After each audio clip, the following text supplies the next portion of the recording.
Y si les digo que existe un megapuerto que en este momento está siendo construido y puede cambiarlo todo en la geopolítica actual, si les digo además que este megapuerto se encuentra en América Latina y que ha generado una pugna entre Estados Unidos y China, ¿de qué puerto estamos hablando? ¿Qué país de América Latina? Y más importante, ¿por qué ahora Estados Unidos y China están en una guerra que se enfoca en este punto del mundo? Vamos a comentarlo.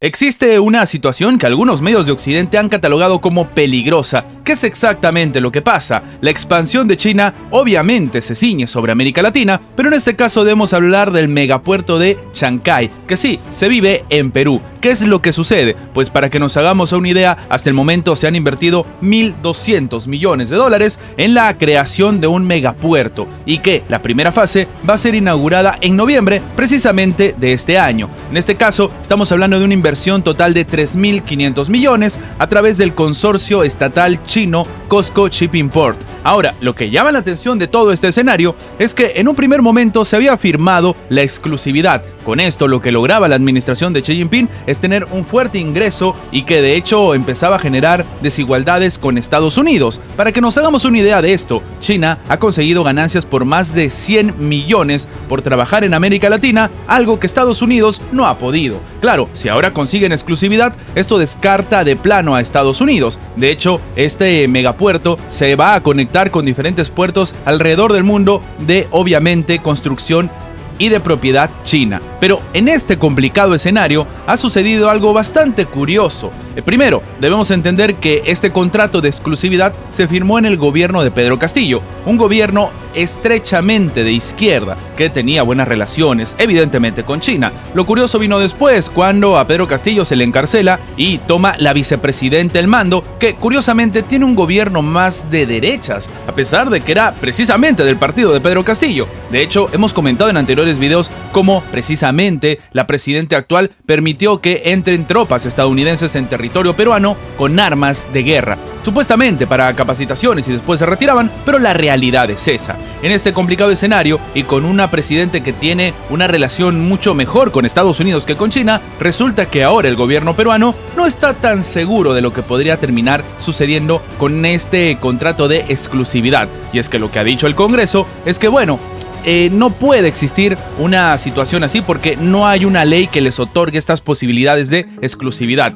¿Cuál es el problema de todo esto? Que lo que ha dicho la administración china, o mejor dicho, la empresa nacional china, es que en realidad no es solamente por el puerto. Existen una cantidad de megaproyectos que China quiere trabajar precisamente en la administración peruana. Entonces, ahora Perú ha empezado a recapacitar y a sentarse a negociar a ver qué es lo que puede suceder. Lo que llama la atención es que, en este caso, lo que ha comentado precisamente una comisión especial del proyecto de Chancay en el propio Congreso es que, bueno, el representante de COSCO ha dicho que está considerando la posibilidad de no seguir invirtiendo en tecnología e industria en Perú después de completar la primera fase de los 1.300 millones de dólares. Claro, en ese sentido, lo que podría hacer Perú es terminar colocándose en el corazón comercial de Sudamérica, y esto evidentemente le conviene al país. Entonces, empieza una pugna en la cual se generan ciertas tensiones o ciertas presiones por parte del gobierno actual, que curiosamente es del mismo partido, pero que tiene más cercanía con Estados Unidos, y la presión para que las inversiones a Perú se le vayan de las manos. Y lo que llama la atención es que esto precisamente genera una pugna entre las principales potencias del mundo. De momento, no hay una respuesta real a todo esto, y mientras seguimos hablando de esto, se está terminando la primera fase de este megaproyecto. Lo que llama la atención de todo esto es que la pugna entre China y Estados Unidos no ha terminado.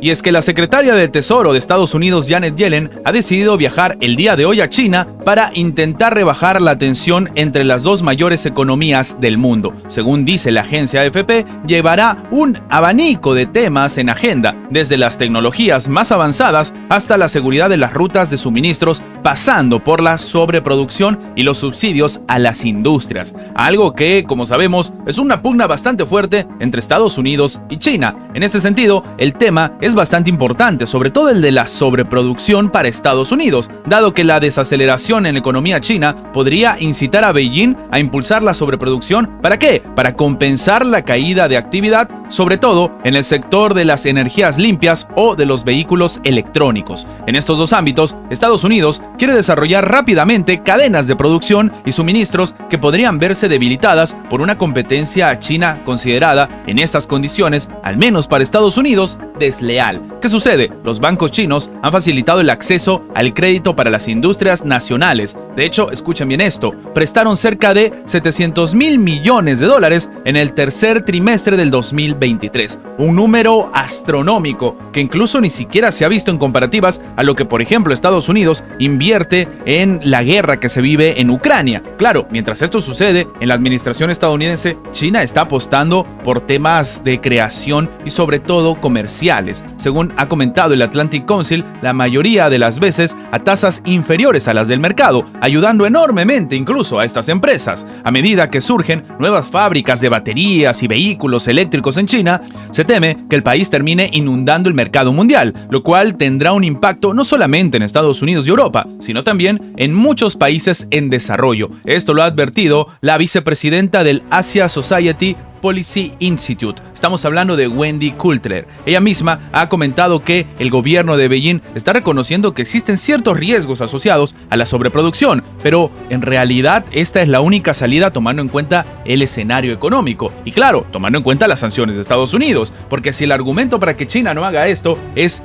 que, oye, vas a perjudicar a Estados Unidos, pues China no es que no lo vaya a hacer. En ese sentido, también lo que se comenta es lo importante y relevante que deben ser los negocios. Según un estudio en la Cámara de Comercio estadounidense, en China, 1/3 de las empresas creen que las autoridades chinas las tratan de manera menos favorable que a sus rivales locales, lo cual sobre todo llama la atención. Esto es un problema que afecta tanto al acceso al mercado como a la aplicación de ciertas regulaciones. Por ejemplo, lo que debemos tomar en cuenta ahora es que Estados Unidos no está mandando a cualquier funcionaria, de nuevo, está mandando a Janet Yellen, la secretaria del Tesoro de Estados Unidos, lo cual demuestra la importancia de lo que está sucediendo en este momento tan importante en la geopolítica actual y sobre todo las pugnas geopolíticas que se viven entre Estados Unidos y China en otras partes del mundo, como hemos comentado. Y es que sí, la guerra comercial ha seguido avanzando a pesar de los esfuerzos de Estados Unidos en otras guerras armadas. Antes de terminar, los invitamos a que se hagan miembros del canal para que además de tener acceso a la pestaña de comunidad donde publicamos muy a nuestro estilo las diferentes situaciones que suceden en la geopolítica actual con diferentes artículos y, como siempre, sin seguir ninguna agenda como hacen algunos medios tradicionales, también van a tener acceso previo a poder ver los videos antes de su publicación en las horas normales en una forma de agradecerles a todos los que hacen posible el mantenimiento de este proyecto. De nuevo, por solamente $1.99 tienen estas ventajas en forma de agradecimiento por apoyar a mantener este proyecto. Sin más que agregar, nos vemos en la próxima.